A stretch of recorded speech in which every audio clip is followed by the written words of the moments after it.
because we human beings are irrational.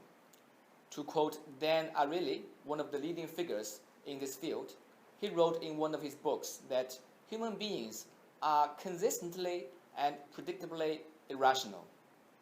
In fact, there's a rich body of research in this field to support this point by other scholars such as Robert Shiller, George Akerlof, Richard Taylor, and Daniel Kahneman.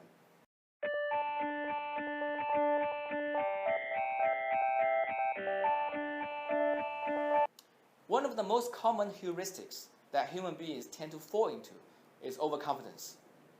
If you think about that, when we have our own success, we usually attribute it to our own skill, our hard working, and our intelligence.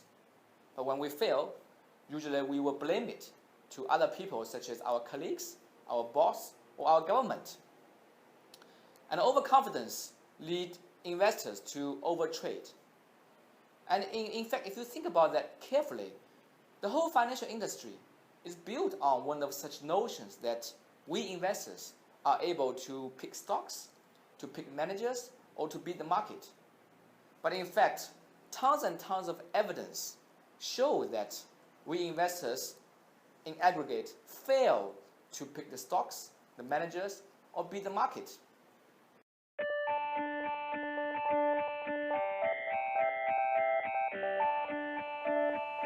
In one of the advertisements from Merrill Lynch, one of the leading banks in the United States, they post an advertisement back in 1999 with the title, "Never Short the Human Race."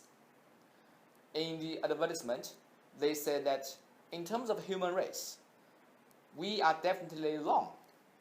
And that was at the peak of NASDAQ before the dot-com bubble burst in 2000.